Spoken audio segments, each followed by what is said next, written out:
Ned Lagin, welcome. Hello. Hold on, I'll turn on your mic now. There we go. Hi, David. One of us is a trained professional here, but I'm afraid it isn't me. It's so nice to have you here. Thank you very much for having me here. I remember once seeing you with the Grateful Dead. It was the Hollywood Bowl in 1974, a very intense, and I saw you with the Dead a bunch of times, but that particular show was really, really interesting and intense. And you and Phil Lesh got up there between sets and made the strangest and most intriguing noises together. Thank you very much. It was really fun. That show was every show was intense in some way, or that show was particularly intense because I had my Fender 88 was delivered to the stage early that afternoon. Bill Graham was there supervising, and the forklift dropped the Fender 88 onto the Hollywood Bowl stage, and it was a mess. And Bill Graham's promise to me was that by the time we performed that night, he would have another Fender 88, which was a rare instrument at that point in time, on stage for me. And Bill came through, and it was there. Bill Graham. What a guy. A Fender 88 is an electric piano, obviously. Yes. Wow. So you hooked up with the Grateful Dead at MIT in the late 60s, is it? Yeah. Tell us a bit about yourself. In the 60s, I was, as a kid, I had been playing and listening to jazz. I grew up in New York, and so I hung out in the jazz clubs. And when I went to MIT, it was to be a biologist, but it was also to study music there and cross-register at Harvard, but also to go to the Berkeley School of Music, where I studied for a while. And in 1969, while I was there, a friend of mine, in fact, the guy who lived next door to me in the dorm, said, the kinds of things that you're doing, you ought to listen to the Grateful Dead. And I was really not a rock and roll listener at that time. I was a jazz person, and I was a jazz musician. And so he forced me to go to a Grateful Dead gig, and they were gigs then, not concerts. They were playing in small clubs that held 200 or 300 people at most, and the club was about half full. And there I was in my jazz outfit, which was at that point a turtleneck sweater and a corduroy jacket with leather patches on the sleeves, very beatnik and bohemian. And the Grateful Dead came out an hour late and played and in a way blew my mind for what they were doing. And that was that until my friend then pushed me a few weeks later to write Jerry Garcia a letter. And if you've ever thought as a musician or as a fan, writing a letter would have no effect, well, I'm here as a witness to tell you that just the opposite. I wrote a letter, and I heard nothing back for a couple of months, but my friends and I also decided that we'd get the Grateful Dead to come and give a concert at MIT, and that's a story unto itself. But then Kent State happened. We had organized the concert. Kent State, May 1970 happened, and the Grateful Dead arrived that week. I remember Jerry pulling up to the motel and driving a station wagon. He jumped out and introduced himself, and I introduced myself, and the first thing that Jerry did was run away. He ran down the parking lot yelling, "Phil, Phil, I found the guy, I found the guy." Wow. Evidently, he had been impressed with the letters that I had written and what I was doing musically, which maybe we'll talk about a little later, because we want to play some music for the folks out there who are listening. But they spent the week at MIT hanging out in my dorm, and if you could imagine the looks that I got with the Grateful Dead walking down the hall into my dorm room and closing the door and us hanging out for a few hours. I had a piano in my room. Pigpen and I sat at the piano, first him on the left and me on the right, me playing the right hand of blues and jazzy kinds of things, and him playing the left hand. Then we'd switch around while Phil and Mickey and Jerry were just sitting on my bed in the dorm room listening and hanging out. Phil I took down into the basements of some of the electronics labs there, and we played Space Wars. And I gave a concert of my electronic music, an 8-track concert of my electronic music there, and they invited me to California. That's how I ended up out here. Maybe we should get on to some music and explain what we're going to listen to tonight, and we can get back to some history later. Great. What is this first piece we have? Oh, see, I just have them by number. This is Ned's number one. Okay. What do you want to say about this session? Okay. This session is from March 17th, 1975, and on my tapes, and these are from cassettes, 3 cassettes, they're known as Ned's birthday because it was a jam that occurred on my birthday. It appears in the compendium, I believe, of reviews that of Grateful Dead tapes It did take place in Weir's studio in Mill Valley. The session was originally potentially a Grateful Dead rehearsal session, which got canceled. And when those got canceled, Phil and I were set up in the studio to do Seastones work for up-and-coming gigs that we had at Dominican College and Palace of Fine Arts. And so this turned into quote, a Seastones, unquote session. But since it was my birthday, I got to call the shots, as it were, and I wanted to jam on a bunch of tunes. David Crosby, I called that morning. He had the habit of showing up for some of these jams and rehearsals, and this was not a snack rehearsal as it's possibly listed in the book. But David showed up because we were going to do some Seastones work, which we did do later, and John Cipollina was invited also, and he did show up later. And a little bit of that you'll hear tonight. The first track on here is playing on the changes of Low Down Payment, a David Crosby song. We did play around with the song and we were learning the song, Jerry and Phil and I and Billy. But then we played on the changes. One of the things that I was doing was collecting material for what I was considering then a suite. In the jazz world, vamps and chords were borrowed from popular tunes, in this case David's tunes, and used to play on and put together in a sequence to form a suite of tunes. This was everything from Count Basie and Duke Ellington to my hero John Coltrane did that. And so I was assembling some of that music at this point in time. So the first piece you're going to hear is about 5 or 6 minutes of us playing on just the out changes, not the song itself, but the out changes to Low Down Payment. David and I had a very close relationship. He was standing almost next to me over the piano, and we were piling up chords on one on another. Jerry sounds remarkably like Wes Montgomery for you, Jerry, or guitar fans, and so listening to him play octaves is remarkable here. I advise you who are listening out in the real world there to turn up your stereos to listen to this. He wants you to play it loud, folks. Loud. This gentleman is Ned Lagin. We're going to listen to him playing with Jerry Garcia, David Crosby, Phil Lesh, and Bill Kreutzmann. Ned is the guy playing the piano. Dig.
Gee, what a fun way to spend a birthday, huh, Ned?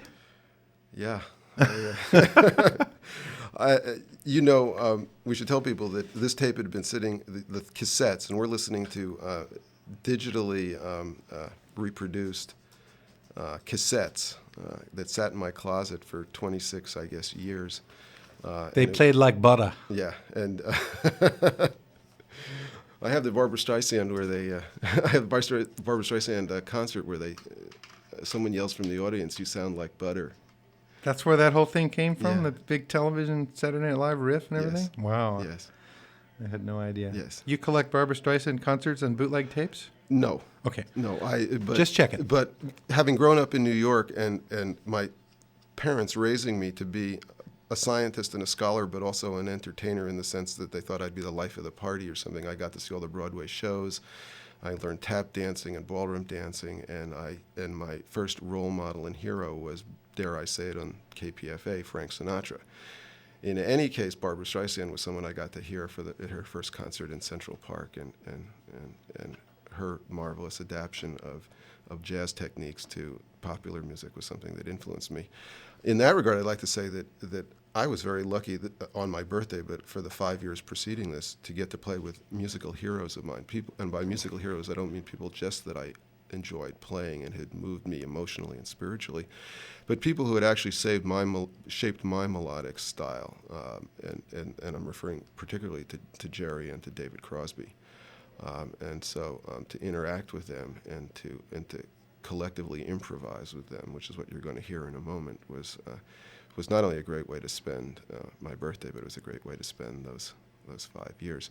I told everybody that I had written Garcia a letter, and that's how I ended out here in 1970. Well, that letter did not surface again for 5 years, and it surfaced on 3/17/75, the date of this tape. It was in Jerry Garcia's guitar case, and Jerry pulled it out and showed it to me on my birthday as a deja vu. Gotcha. That's neat. Well, and one thing that's really striking about this is what a solid and interesting rhythm guitar player David Crosby is. Spectacular. He isn't really known for his guitar playing. I mean, I remember being blown away as a young guitar player just by his rhythm guitar playing on the song Woodstock and stuff. But, he's known for his singing voice, and you hear this guy really knows what he's doing in this jam. Well, David, I'm sure, listened to all the great jazz singers and all the great horn players, and one of the things that anecdotally that's pretty funny is when I came out here in 70, I flew out here and had no idea where I was going, and so Phil told me to fly out here, get on a bus, take it to San Francisco, and then go to the corner of Hyde and Turk Street, and right there you'll find Wally Heider's studio.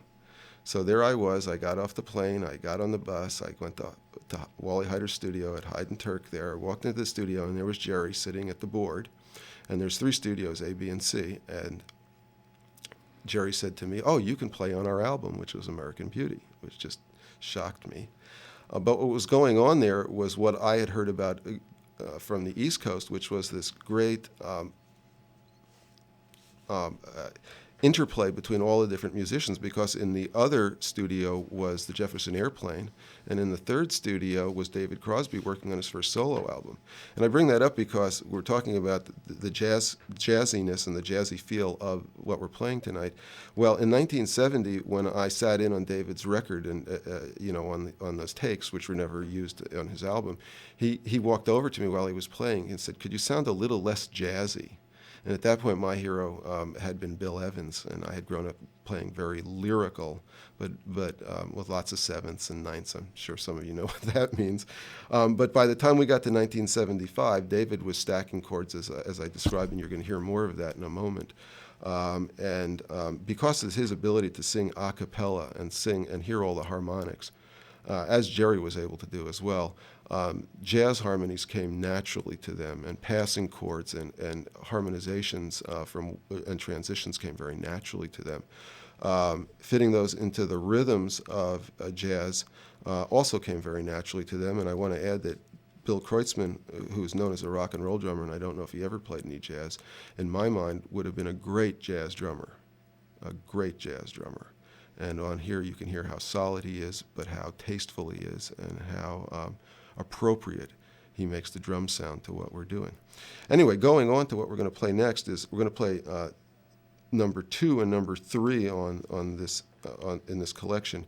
Number 2 is only 41 seconds, and it is a little piece of mine. You like to call it a Sousa piece. It, to me, it is reminiscent of Charles Ives and Eric Satie, and it's a very short little humor-esque piece. And this is one of the little pieces. It's out of order with what actually occurred that day, but it's one of the pieces that has John Cipollina as well on it.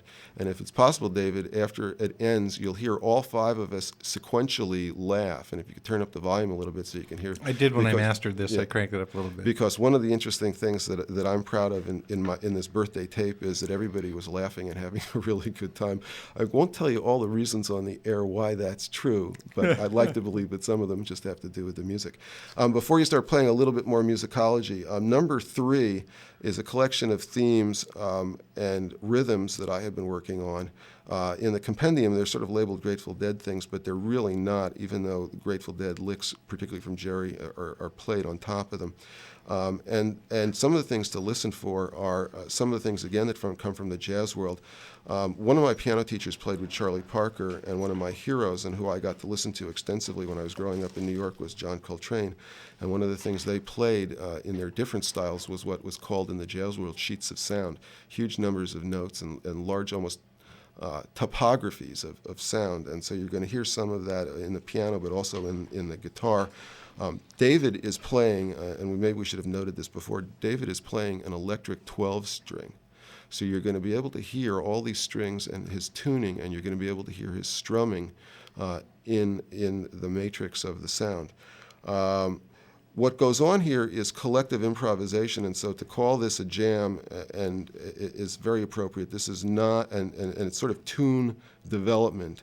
It's in the tune laboratory. This is not meant to be heard by an audience. It's not a performance.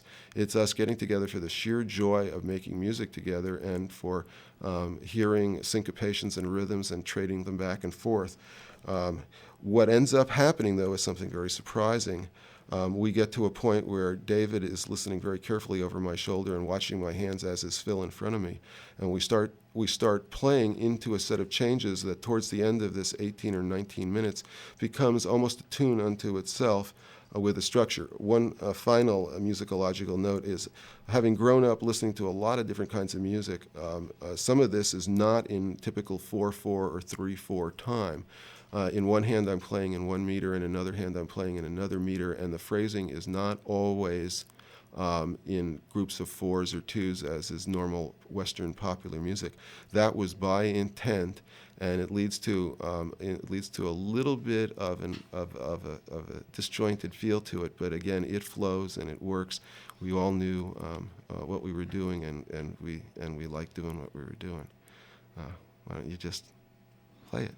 Well, before I play it, I have to ask you please to call while the music is happening. This is a fundraiser for KPFA, so we need you to pick up the phone and dial 510-848-5732 or 1-800-439-5732. My guest here is Ned Lagin, a keyboardist who did some amazing work, which we're about to hear from his birthday, March 17th, 1975, recorded in Bob Weir studio.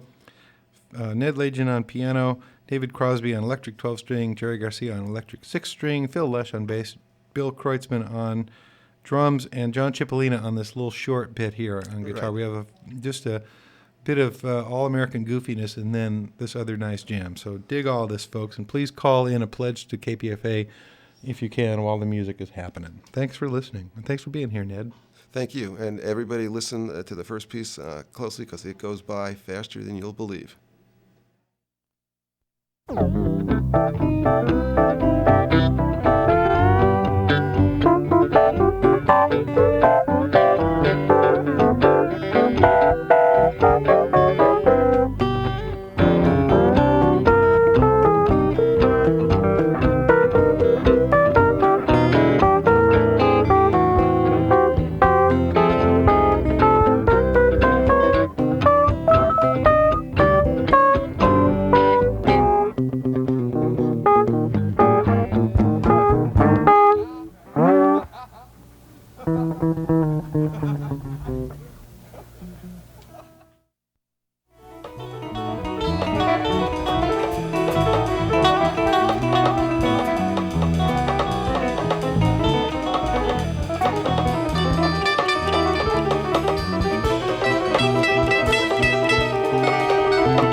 Oh, boy. That's some stunning stuff you got there, Ned. Thank you. My name is David Gans. This is KPFA's Grateful Dead Marathon for 2001. We're going to be on the air until 1 o'clock in the morning. My guest is Ned Lagin, who was the piano player on that session, along with David Crosby on electric 12-string, Jerry Garcia on electric 6-string, Phil Lesh on bass, Bill Kreutzmann on drums. Do you remember what guitar Jerry was playing in that session, Ned? Sorry, don't. Yeah, but there's several people in the chat room are asking questions and some comments I'd like to ask you I about. may be able to recall that later on as I work through the cobwebs. Remember, I was only 8 years old when I was playing.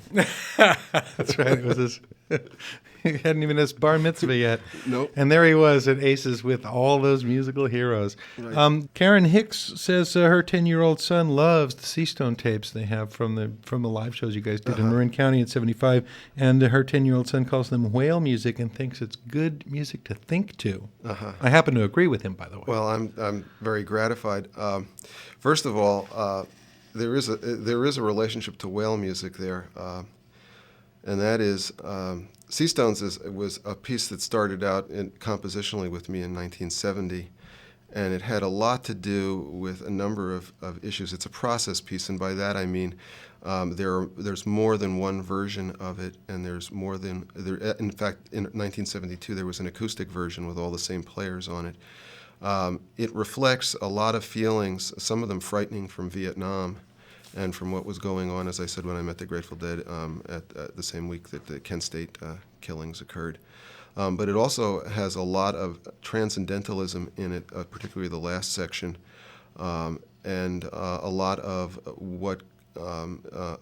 interspecies communication, thoughts and feelings, particularly whale music. And the little story that goes with that is that David Crosby, once again, after he had heard the initial work that I had done on Seastones in the early '70s and had already done some of his work, he brought to me a record that had come out, a Song of the Humpbacks with Roger Payne, who was a biologist who was recording the humpbacks.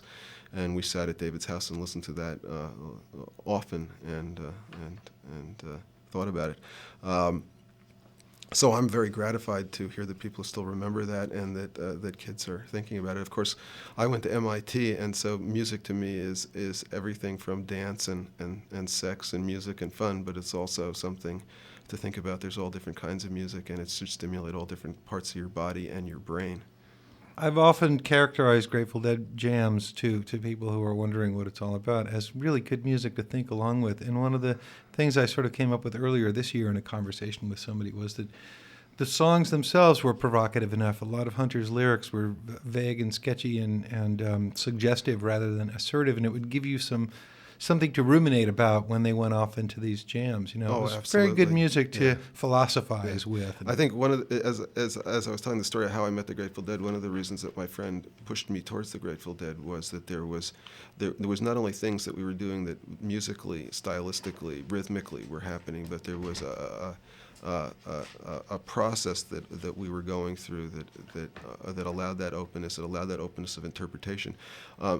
Much of the personality of the audience on any given performance could be included in some sense subliminally or overtly in what was going on in the music, and that was one of the beauties of the Grateful Dead. It was also one of the things that they had to occasionally suffer through. In fact, being as sensitive to the context, the environment within which they were playing and who they were playing to and what they were playing about. Now, I remember Phil or Jerry, I forget which, talking about when you guys were in Europe doing this stuff, that one of the audiences, maybe in Germany, was whistling, which was a sign of disapproval where they came from, but that you and Phil sort of played along with the whistling and played it right back to them. Do you remember that? Well, again, I need to say two things about that. One, just backing up to the whale music and the recordings of Seastones. One of the unfortunate things about Seastones was that it was recorded at a time when the technology, particularly the magnetic tape, but even the amplifiers, could not handle the sound.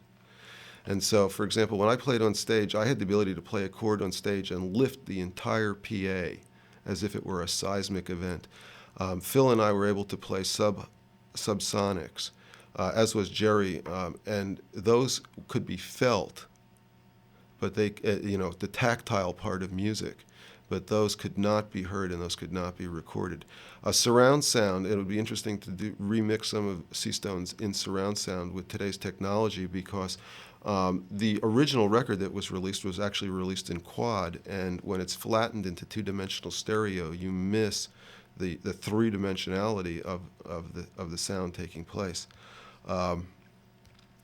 The concert in Munich was very interesting because, once again, like Vietnam influencing Seastones, there we were in Munich just a few months after, in the Olympic Hall, a few months after the Olympics and a few months after, or maybe it was closer to a year, but within a short period of time of when the athletes had been killed by terrorists.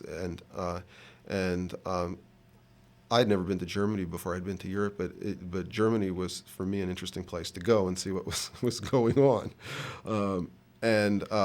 It's true what you've heard, that German audiences, at least back then, showed their disapproval by whistling. And what occurred was that we were playing to a hall of about 6,000 or 8,000 people, and particularly in the front there was a group of people who were very into the music. But in the back of the hall there was a group of people who were very much not into the music, and they started whistling, and they all tried to get together in the back whistling. And this is thousands of people now potentially trying to whistle in tune, in harmony together. And so I tuned into with my synthesizer, I tuned into the same frequency that they were whistling at, and then modulated it both up and down, which basically took what I considered at that point the regimentation of the population. There was some resonance with German history, and fragmented it. And lo and behold, to my surprise, at that point, the entire audience was basically won over and enjoyed the rest of the performance.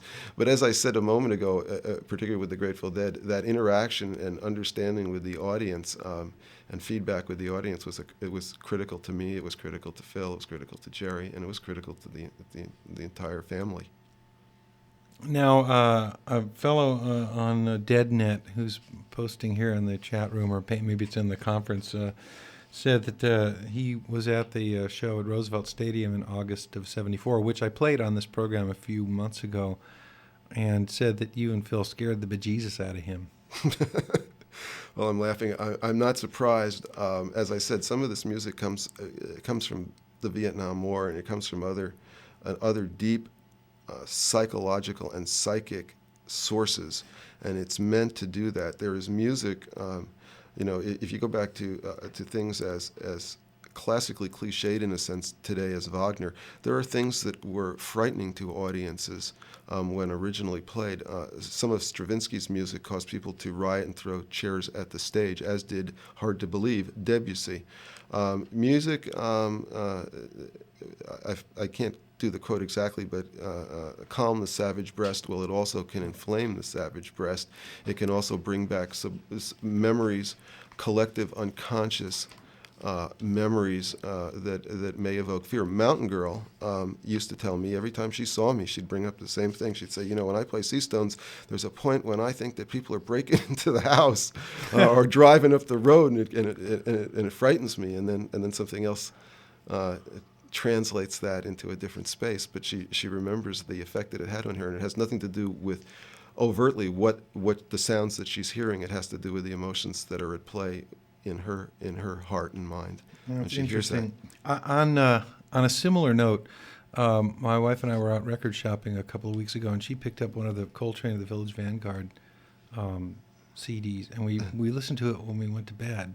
And I was almost, I was in that place where I was just asleep. It was almost a lucid dreaming place. And something about the saxophone solo just jolted me right back into wakefulness. And it was this cry, this incredibly intense emotion of sort of suffering coming out of this. I think it might have been the My Favorite Things jam. Well, again, I was very lucky to have grown up in New York, and from the early 60s on, before I was able to drink or drive or anything, to go to the Village, to go to New York and hear a lot of this music. And I spent half my time during the days at the Museum of Natural History or the Museum of Modern Art, and half my time in the jazz clubs listening and meeting all these players.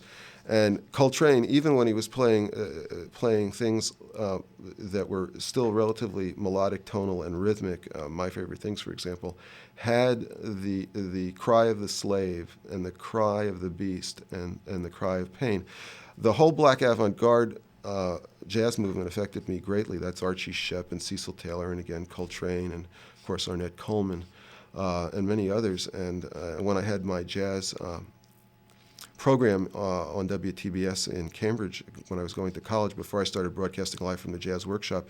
A lot of the music that I played was from the Black avant-garde. And people need to understand, again, from the Seastones' perspective, that that's a lot of what was going on in the 60s that went into a lot of people's music, that they felt that they needed to respond to their environment, whether it was the burning of the cities or the war that was going on or the civil rights struggles that were going on. And it set music free. And that, to my knowledge, really hasn't occurred again since that period of time. But it set the stage for a lot of the people and a lot of the things that you hear today. A lot of that music is still around, notwithstanding Ken Burns and the show on TV. That music has been assimilated in some way, and those feelings are still there. And it's, as I said before, it's gratifying to hear that people still remember Seastones, because Seastones, in my mind, was and continues to be a part of that period, and to express those emotions. Another, now the Seastones CD or album that came out on Round Records in '74 was reissued on Rykodisc in '91 with some additional music. One of the other comments that came in over the net was he should put out some CDs. Okay. First of all, the record, the Round record release in 1975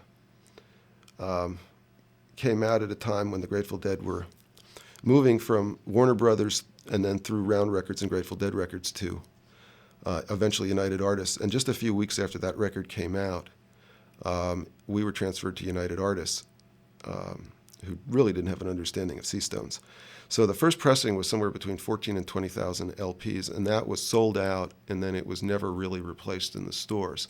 Ryko approached me, I guess around 1990, and with a very limited budget, they wanted to re-release the album. So the album was not remixed.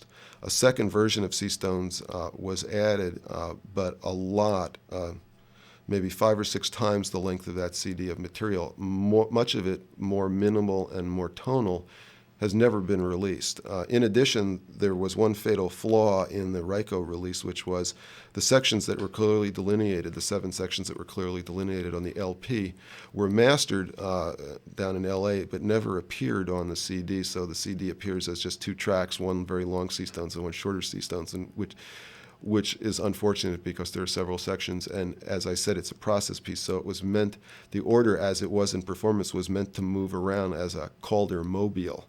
Huh. And so now you have the technology in CD players to play at random or by choice these modules in different order. Unfortunately, the CD is not mastered that way. So it's my hope at some point in time that we release that music and release other Seastones music, that some of which is more tonal, some of which is more minimal, and some of which is more accessible, and some of which is less frightening. But to release a lot of the music, and to remember this, the music that we're listening to tonight is a result of musicians, including John Cipollina and David Crosby and others, coming into the studio to do more work on Seastones type material that was never released. Some of it was used as performance tapes at the Palace of Fine Arts and at Dominican College, but much of it has never been used. Finally, I think the person in the chat room was also interested in whether this music would be released, and I have thought about that, and we're going to think about how to do that. I would like to release it with the profits going to believe it or not, a cat charity, or a feral cat charity. I lost, he passed away a few months ago, a cat of only 8 years of age who taught me a whole bunch about grace and gentleness and dignity and courage. I adopted him as a feral cat. He was a totally wild animal. I kept a cage in the living room as a jail when he misbehaved. He was raised by squirrels, believe it or not. He would climb trees up and down like a squirrel, not like a cat. He loved acorns. But by the time of his passing, and actually long before then, he had taken on a character that was far different from a feral creature. He had, as I said a moment ago, the grace and dignity and courage and gentleness that makes him one of my heroes. And while I don't want to talk too much about cats, I've been thinking recently about releasing this birthday music of mine in his honor and having the profits go to a feral cat charity. I'm guessing there are a lot of people that would happily support that effort. I'd like to mention one more thing.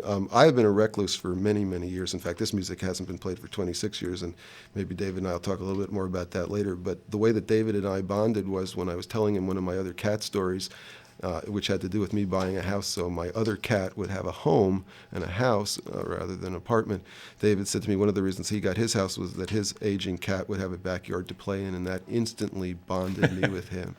The cat is the surface issue. The heart, David's heart is the greater issue. And I think for you who are dedicated listeners to his show and have heard him perform, I hope that you understand by now who he is and what he's all about. I only learned that recently because I only started interacting with you recently.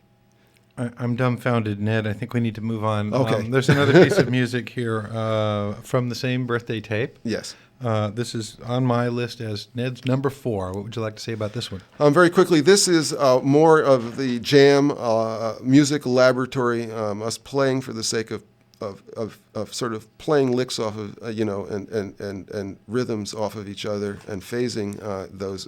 It's again based on the changes on the out changes to Homeward Through the Haze, a David Crosby tune again, and as I said would be part as I envisioned back then of a jazz / Seastones melodic suite, a George Gershwin-esque Seastones suite. So this would be the basic material. If you heard this in what I had imagined the final form to be, it would be rather different. There would be reasons to release both kinds of material, but as I said, today you're hearing just the raw material, and it's Homeward Through the Haze, the out changes, same cast. And us just playing, and I'm reminded of one of the things that you like to talk about, David, and that is collective improvisation. Here, the background and foreground, the lead and the backup are blurred a little bit more. The levels are a little bit more equal because we're actually all intertwining. This is an example of taking certain rhythms and just weaving them together into a cloth, again, into a surface, into a topography or a topology, rather than playing a tune or playing back up to a lead line or a song line. You're listening to Ned Lagin, and he's playing some music from his personal collection that has not been heard by anybody since it was made on March 17th, 1975, his birthday, at Bob Weir's recording studio with David Crosby, Jerry Garcia, Phil Lesh, and Bill Kreutzmann, along with Ned, who's playing the piano. Let's listen to this. Another 8.5 minutes of very interesting music. Thanks for bringing it in, and thanks for being here. Sure.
Welcome again to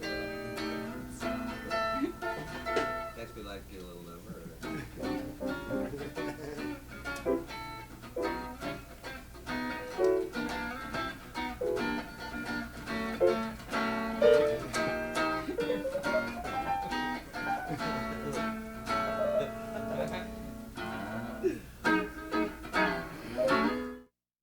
Well, everybody seemed to be having a really good time with you on your birthday, Ned. It was one of the better birthdays of my my short existence. As you heard, there was a lot of laughter. Jerry took the attitude at that point that it was like we were going to do just, we were doing jazz club tunes, as it were, just laying them down. I'm very fortunate that these cassettes actually survived in my closet for 26 years. That not only that I had the opportunity to live the music then, but to relive it again now. And it's just one of those arguments again in favor of knowing to count your blessings. I'm just delighted that you are here with this stuff for us. A lot of people that are following along in the chat room at Sonic Focus and in the topic at DeadNet Central are following along this conversation and making some very interesting comments and asking some interesting questions. One of the questions that has been asked a couple of times out there in Chatland is, Ned, what have you been doing for the last 25 years? That's not an easy question to answer. I've been doing, I did a bunch of science. Most recently, I have and worked in biotechnology and computers. When I stopped doing Seastones, one of the things that I carried away from that experience as an artist was that I wanted to spend more time doing art as opposed to performance. And I wanted to, as many hundreds, if not thousands of other artists, authors, musicians, I needed to find a way to basically support myself and do that. So I did that. For the last 20 years of that time, and for those of you who want to believe that they're a late bloomer, I'm in that category. I've been working on 2 books. One is a picture book, and the other is a novel, somewhat autobiographical, but fiction. I have been doing a lot of environmental work, and in fact, 10 years ago, I started my own company that does ecological design and environmental planning and restoration work. I'm involved in preserving oak habitat and oak trees in California, and want to urge the people who are listening in California that we now have sudden oak death disease that's taking our oak forests. So it's time to rethink our development policies once again and think about preserving more. The possibilities of losing most of the oak woodlands and the habitat that supports a wide variety of species, some endangered, is greatly threatened now. There was thought that there would be some state money, and there still may be, to help in this crisis, but it's very serious, and at the same time that it's becoming more serious, the energy crisis that's now afflicting California is going to take a lot more money than people ever expected to fix that.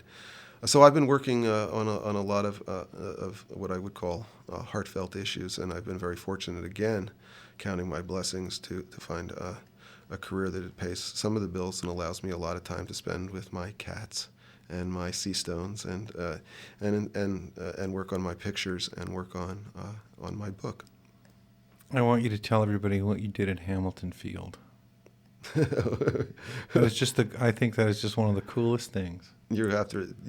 The shelter question. Some of you, if you're local, I guess there's a couple of quick stories interrelated here.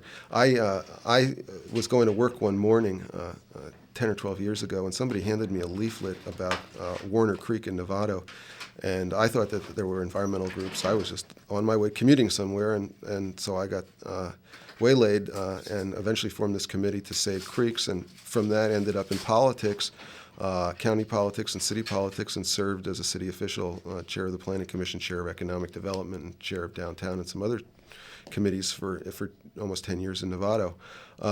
And people ask me, I've stopped doing that now except for my environmental work, but people ask me, what is the best or the greatest thing that you feel you accomplished? And I worked on very large projects, new hospitals, new roads, large developments, small developments, killing, I don't mean killing, but stopping things that I thought were an abuse to the public or to the landscape or to wildlife. But the thing that I am most proud of is that the county homeless shelter was slated to be developed at Hamilton. And when it came before us at the Planning Commission, I created a requirement that the developer of and the people who were putting the homeless shelter together found actually very intriguing. And that was that I thought that there should be an animal shelter as part of the homeless shelter, because often the homeless, their last friend in the world may be a dog or a cat or, believe it or not, a lizard or a bird. And to face either living on the streets or in the woods with your animal, or going into a shelter and having that animal put in an animal shelter where it has a 3-day limit before it goes to heaven. So Novato has built a homeless shelter, or is in the process of building a homeless shelter, where the homeless cats and dogs of the homeless people have a place to stay as well. And so that bond of friendship, companionship, love, the spiritual bond for people who are down on their luck will be preserved. I was told by the homeless service providers that this is the first place in the United States that it occurred, and that now it's going to be used as a model elsewhere for that. And so of all my political or environmental accomplishments, that's the one I'm most proud of. I just think it's a great thing. It's something that... On TV, when I said it, I tried to be as diplomatic and, in a sense, if you know politics, as cryptic as I could be, because I wasn't sure of the response. So I said, and a place for domestic companions. And dare I say it on here, but someone thought I was talking about hookers. You're kidding. No. There's no end of how people can be interpreted or misinterpreted, whether we're talking about music or politics or life in general. Amazing. So your current occupation then is environmental consulting? Yes. Well, my current occupation that makes me a living, my real occupation has been all of my life as an artist and a composer and a musician. Secondarily, as an artist now, in the sense that I'm really writing a book and I'm working on pictures, and I haven't worked on music in a long time. But it's there. Well, that was the next question. Are you playing any music at all? Not really. And what's very funny and ironic about this is that Jerry, if you know his history, Jerry went from being a picture person, and he went from being an artist with a musician as a second, into becoming an important global musician. And in a certain way, I can't say that I have any importance, but I have gone in some ways in the reverse. While I was always an artist, I spent the last 20 years making a lot of pictures, a lot of photographs, and a lot of paintings, and get a great deal of satisfaction out of that. And one of my books is a composition in pictures that is as detailed and complex in some ways as Seastones is a musical and literary and poetic work. Is this something the public is likely to see anytime soon? Not really. The written book I hope to finish and publish. The artist book, the picture book, is something that may get published, but I actually have been doing it for myself. The people who do my photographic printing have been arguing with me for years over whether they think it should be shown. But more importantly, there's the old argument about whether you do art for yourself and the cosmos or whether you do it for other people. And I'm one of the people who believe that you do it for both, and different art is aimed at different places. Having come from MIT again, and having grown up in MIT in the quantum mechanical universe or world, and particularly in the many worlds viewpoint of quantum mechanics, the fact that I'm doing it is sort of the butterfly effect. In other words, me doing it has an effect on what's going on in the world, whether it's published or not. And again, for the listening public, whatever anybody is doing with their heart, it's not necessary that other people know about it, or you make money at it, or people see it. It may give you personal satisfaction, and if it does, go for it. But lack of access or venue or public acceptance or access should not keep you from interacting with the universe as deeply as you can and happily as you can. Very inspiring words. Thank you. So let's talk about some of the other times you played with the Grateful Dead, because there were times that you were there, but we don't necessarily know it's you or didn't necessarily get to hear you. Well, recently, because of a couple of friends coming up to me and asking about that very question, I got this compendium of tapes, the 2 volumes of the 3-volume set, and I find a lot of it excellent reading as far as I've gone. And of course, in my own self-centered way, I had to look at all the places that I knew I had played and see what was said. And the book guesses that I did start playing with the Grateful Dead, or the first time I performed with the Grateful Dead was at Boston University in 1970. That is true. I can't be heard, and that is because while I was heard on stage and in the immediate present, I was not plugged into the PA. That was a concert that was in a gymnasium at Boston University, and there had been counterfeit tickets sold. So before the concert started, as I just started letting people in, it was realized that there were more people than there were room in the hall, and a short riot ensued where the band was trapped on stage and people were basically running amok. And in fact, the Boston Tactical Squad, the riot squad, was called out to straighten things out. That was the only time that I had a musical encounter with those officers. I had many other encounters as a protester and strike leader and civil rights and Vietnam activist. In any case, that was the first time. There are several other times where the same thing is true, that I can be minimally heard or not heard because I wasn't plugged into the PA. Every time, or not every time, but the times that the band returned to Boston in 71, I played or sat in at the music hall. When I came out in 70 and 71 and 72, 71 in particular at the Berkeley Community Theater, I'm also playing. I had an interesting and close relationship with Pigpen, which has never really much been talked about. Pigpen has this aura of the blues musician and the Hells Angel relationships, but he was a very interesting and interested person. And as I said, when we were hanging out at MIT, Pigpen was there hanging out. He thought I was like the Mr. Wizard science kid, but he read a lot and knew a lot, and we hung out together. And he, like at Berkeley Community Theater and at Portchester and other places, where if I was standing next to him on the organ and we went and they were going to go into the other one, or the 11 or some of the other larger, longer jams, he would have me sit down at the organ, or he'd push me into the organ. A lot of times I was in the shadows, but it was just a great deal of fun. And at that point in time, it was very open. This was in the period of time when TC had left the band, and it was before Keith had joined the band. And so, and there has never been a lot of discussion about that, but Seastones came along while it was being worked on as a composition, and David and Phil and Jerry had helped me, and Grace as well. Grace Slick had helped me move it along into performance and recording. My interests were also working and playing other kinds of music and sitting in and guesting with the Grateful Dead, and make a contribution musically and stylistically, and sometimes it shows or comes through in spirit. Shall we go to Alexander Palace? Yeah, you'd like me to tell you a little bit about? I would indeed, because you have described this to me as a peak experience in many ways. Yes. We went to Europe. The family, the Grateful Dead family and the band went to Europe, and this was just after the tour that we had done, that I had done with Phil and the Grateful Dead, where there were a number of marvelous sets, some of them just Phil and Ned sets between Grateful Dead sets, and some of them blending Grateful Dead and Phil and Ned sets.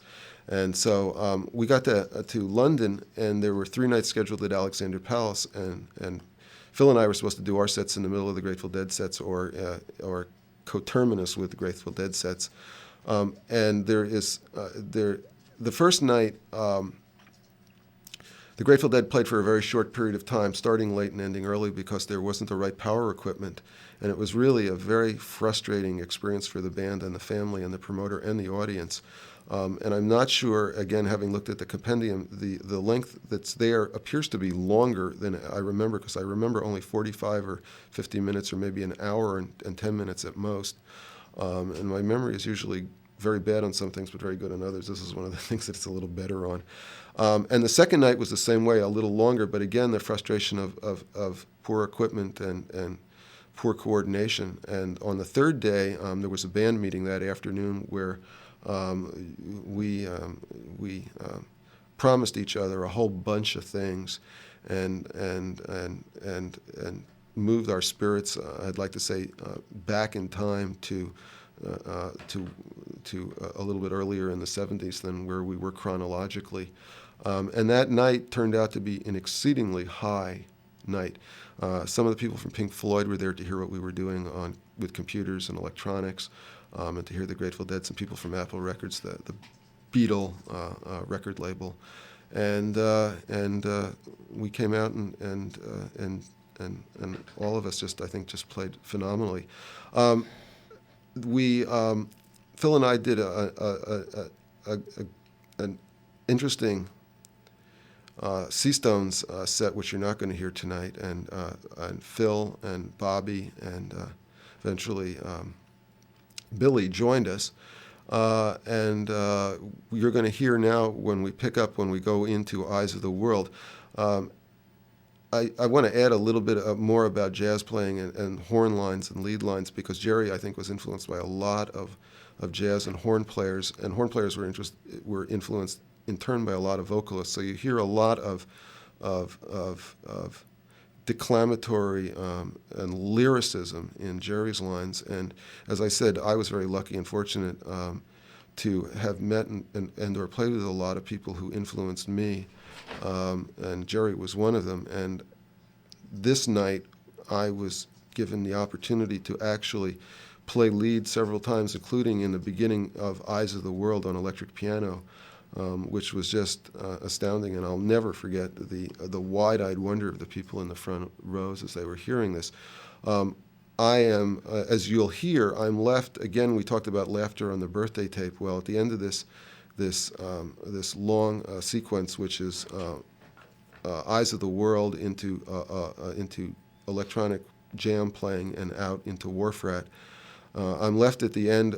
Jerry and I was set up right behind Jerry, and we played very closely that evening. I'm left again with a great gift of hearing Jerry, and I hope it's audible on the tape that you're going to play tonight, of Jerry just laughing, not a laugh, but a prolonged, loud belly laugh of how happy that evening and that moment was. I'm also left with, he handed me the guitar pick. He set it down on my electric piano that he played that night, and it's one of the few things that I've kept from that experience.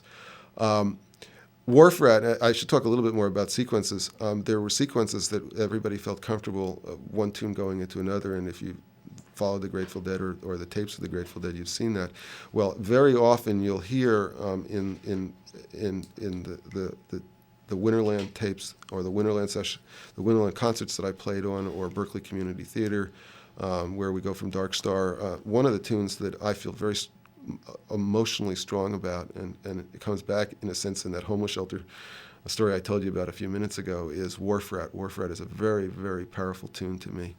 And so, like my birthday tape that we just played, I felt very fortunate to once again play a beautiful to contribute to playing a beautiful Wharf-Rat. And also, Eyes of the World was another one of those tunes that I really loved to play. It reminded me of my days in Greenwich Village again, listening to the first Bossa Nova Stan Getz gigs that he played with Astral Gilberto. To some of you that may be a reach, but there was always that Bossa Nova light rhythmic feel to Eyes of the World, which I really loved. So here again, I was very fortunate to get an opportunity to play and in some sense lead in Eyes of the World and the lead into Wharf-Rat and play all the way through. And I hope everybody enjoys this. I'm not sure that this has been played very widely. I played it actually on this radio show sometime in the last couple of years. Really? Because it's it's just a wonderful. Oh, I know it. It was right after the time some other parts of this concert were released on a Dick's Picks record in the last couple of years, and I played a bunch of the rest of it, sort of the outtakes. Great. So it's nice to be able to play it again and to have some of the background on this story. Fasten your seatbelts, kids. You're in for a treat. Play this one loud too. If you're at home and listening, play it loud.